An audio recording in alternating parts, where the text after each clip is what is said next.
Tonight, Premier attends Pacific Islands Forum Special Leaders Retreat in Fiji. China roading project preparatory work underway. Good evening and whakaloplayatu.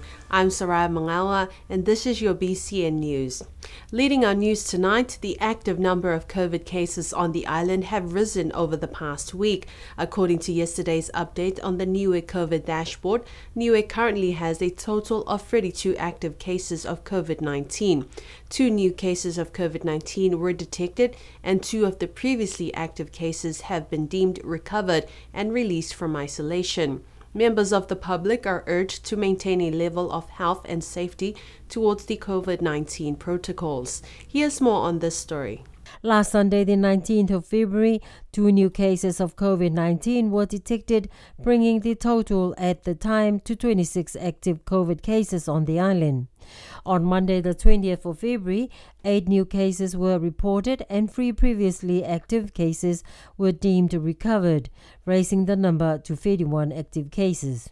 On Tuesday, the 21st of February, 1 new COVID case was detected, but no previous active cases recovered. As of yesterday, Wednesday, the 22nd of February, 2 new cases of COVID-19 were reported and 2 of the previous cases have been recovered, bringing the total number of active cases to 32. A total of 786 cases of COVID-19 have been recorded overall since Niue reported its first index case from March 2022. 754 of the cases are classified as recovered. Health and government officials are continuing to advise members of the public to remain vigilant and adhere to the health and safety COVID-19 protocols set in place for Niue. Contact the Niue Public Health Department immediately if you have tested positive for COVID-19 and remain in isolation for further instructions. Premier Dalton Tangilangi is currently in Nadi, Fiji, attending the Pacific Islands Forum Special Leaders Retreat, which began yesterday. He was one of the first Pacific leaders to arrive in Fiji, where he was welcomed by Fiji's Minister of Lands and Mineral Resources, Honorable Filimoni Vosarogo, at the airport. Here's more on this story. On Monday this week, Premier Honorable Dalton Tangilangi arrived in Fiji and was welcomed by Minister Honorable Filimoni Vosarogo. The Fiji government cameras captured the Premier's arrival and a special welcome known as the Guard of Honor ceremony, which was presented by Fiji's Navy and military officers. According to the Pacific Islands Forum, the Pacific Islands Forum Special Leaders Retreat opened yesterday evening with a special traditional Fijian ceremony of welcome. Of significance was the Matani Ngasau presentation. Matani Ngasau is a profound commitment towards the restoration of peace and harmony to the heart of the Vanua, or the land. Today was the official and final meeting day for the forum between the Pacific leaders. Acknowledgements to the Pacific Islands Forum and Fiji government for the efforts used. A team from Samoa for the United Nations mission in the Pacific arrived on the island last Friday, and throughout this week they have been holding important consultations with the government of Niue regarding progress of its Country Implementation Plan, or CIP. A key focus of the mission is in developing Niue's priority areas, which are centered around the 4 pillars of the United Nations Pacific Sustainable Development Cooperation Framework: people, planet, prosperity, and peace. Here's more on this story. On Monday this week, the United Nations team and the Niue government were able to meet and discuss the Country Implementation Plan, CIP, co-chaired by the Secretary of Government for Niue, Ms. Peleni Talangi, and the United Nations Resident Coordinator, Simona Marinescu. BCN News spoke with United Nations Resident Coordinator Dr. Simona about the United Nations mission here on the island. So the main objective of this mission is to discuss with the government the biennial country implementation plan 2023-2024. The United Nations works on the basis of a 5-year framework. We have a 5-year framework, cooperation framework for 2023-2027 that the government of Niue has already signed off on. We had Honorable Crossley Tatui, the Minister of Finance and now Acting Premier in Samoa for the signing of the cooperation framework in December. And to operationalize the cooperation framework in every country, we have a country implementation plan every 2 years. So we start now with the 2023-2024 country implementation plan. We operate under the leadership of government, so we need to make sure that the government is fully on board with our priorities, and we are here to share our country analysis for Niue and also to listen to the government as to where the priorities are. But our work doesn't start now, so we had another 5-year framework that ended in December, within which we did a lot of work with Niue. So we worked on the social protection floor, strengthening the social protection system in Niue, focusing primarily on persons with disabilities. We work on the integrated national financing framework, which helps the government to map all the financing instruments that are being used for environment, for the social priorities, health, education, and other sectors. We also have a program working on the digital strategy of the country and using digital tools and resources for sustainable food production and food supply in the market. And we also work separately on redesigning the food system, so helping Niue to rely more on local production and also to ensure that imports of food are nutritious, satisfy the nutrition needs of the population, and also are affordable, as we operate right now in a context in which food prices have gone up, the energy prices are very high, and financial means that countries have are actually declining. So we will have additional joint programs moving forward, but again, we start with this 2-year country implementation plan. BCN News was also able to speak with Niue's Secretary of Government, Beleni Talangi, who shared how good it was to reconnect with UNCT. It was really good to reconnect in person with Dr. Simona and the UNDP team after, I think it was about 3 years. They have been very supportive, and when I say they, it's the UNDP and the other UN agencies have been very supportive to Niue during COVID. And that's when you look at organisations such as WHO, that's all part of the group. But also in terms of the different development assistance that they provide us as well. And so it's not just WHO, but you have FAO, you have all sorts of other support and assistance that they provide us. So we were looking at specific areas that we can both work together on going forward. So I was really, really pleased with the discussions that we've had. On Tuesday, a special session took place at the Scenic Matavai conference room, which was to allow the UNCT team and the Niue government to further discuss and validate the CIP for Niue. The session was jointly led by UNRC Dr. Simona Marinescu, Secretary of Government Beleni Talangi, and the Minister for Infrastructure and Finance, as well as Acting Premier Honourable Crossley Tatui. In his opening remarks, Minister Tatui highlighted the significance of the UN for Niue. The United Nations is a key partner of our nation-building aspirations, and in supporting Niue's applications towards fulfilling the United Nations Sustainable Development Goals 2050. Further, UNDP matters to us in the sense of enhancing our capacity and efforts to help build and support our national institutions through many programs, technical advisory, serving as a conduit role with United Nations agencies, human resource development, helping with our political stability, anti-corruption, ICT, population development, we name it. Minister Tatui was pleased to report that Niue is already working towards aligning its regional and international declarations and conventions Niue co-signed to, such as the FAO framework to the revised National Development Plan 2021-2026, the 2030 Sustainable Development Goals, and the 2050 Blue Pacific Strategy. Minister Tatui also spoke of how alarming Niue's economic indicators are showing. While we don't have poverty, unemployment, violent crime, our economic indicators are knowingly alarming.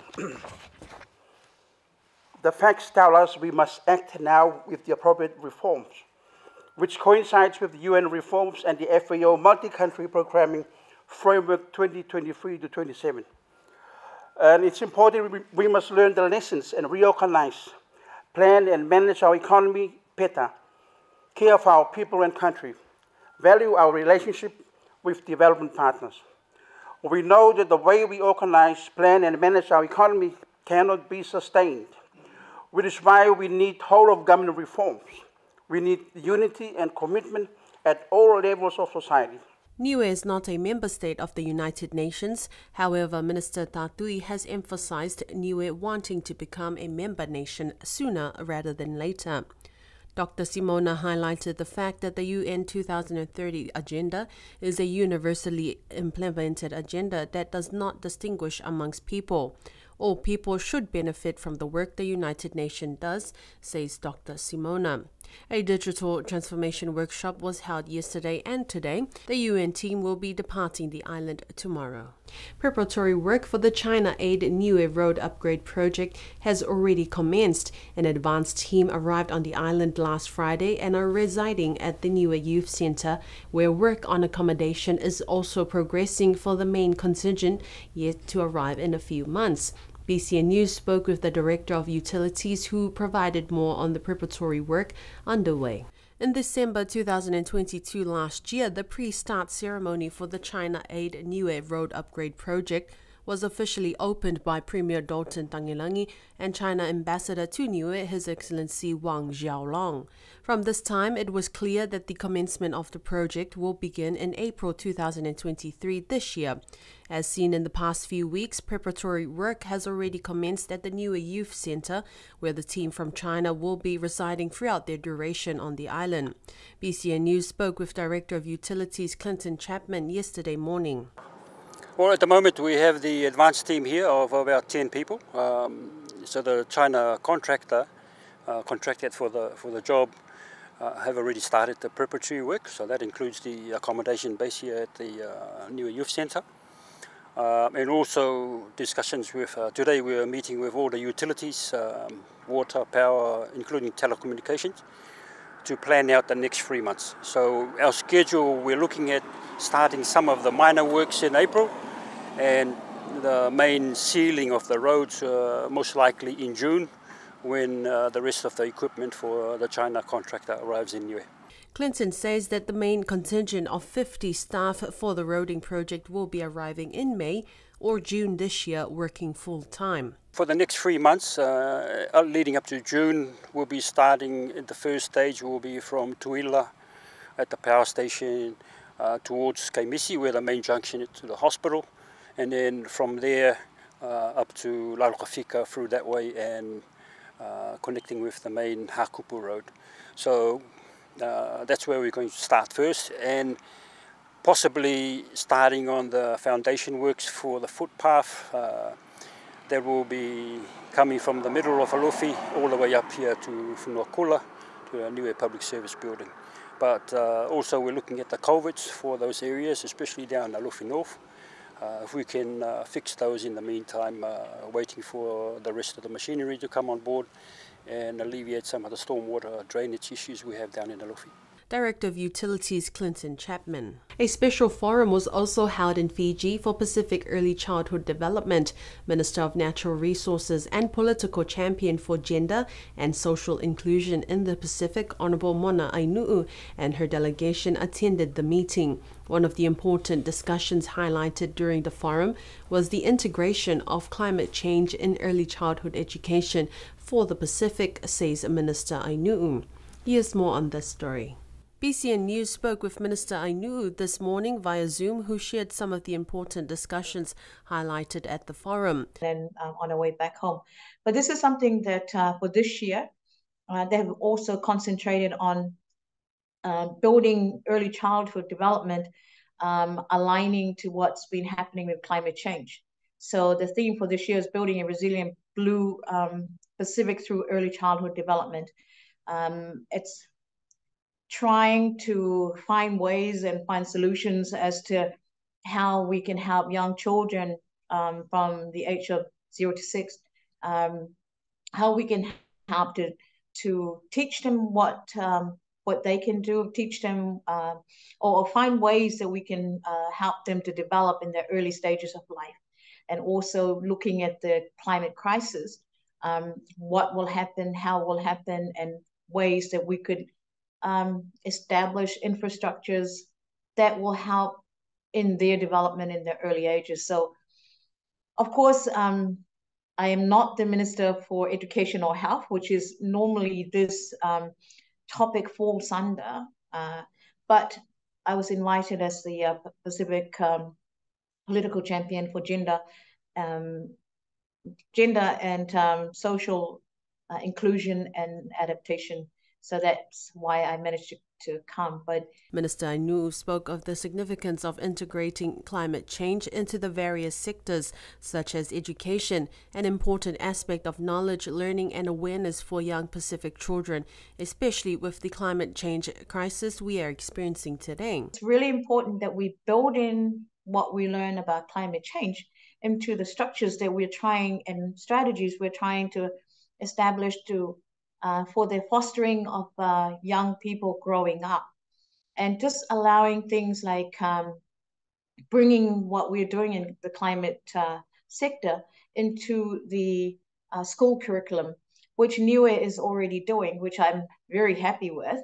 But during this forum, there are a lot of countries who have basically established their policies, but have not implemented them on the ground, whereas we're in the middle of doing our policies, but obviously we have been implementing these activities for years on end because it's something that we're brought up in our culture, our tradition. And that's one of the things that has been very prominent in our discussions is linking culture, traditional knowledge to climate change, as well as early childhood development.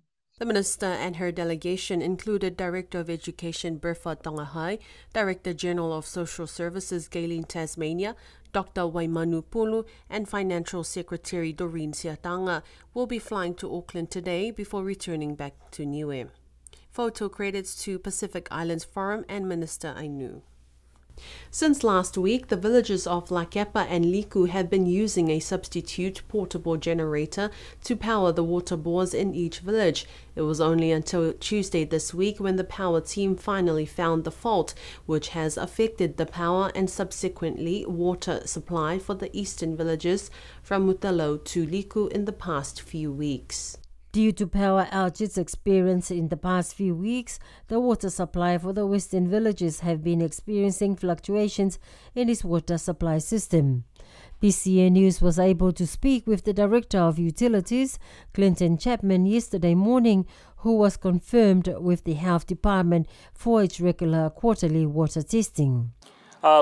So we've had some challenges in the water, as you understood. We also had confirmation from the Department of Health that this first quarter of 2023, we'll be carrying out water quality testing to see the status of our water supply at the moment. But to encourage people to keep using the UV treatment systems in the village, and I think that's been quite successful. People know where they are and are using it for their drinking water. So continue that. If not, then boil your water before consumption.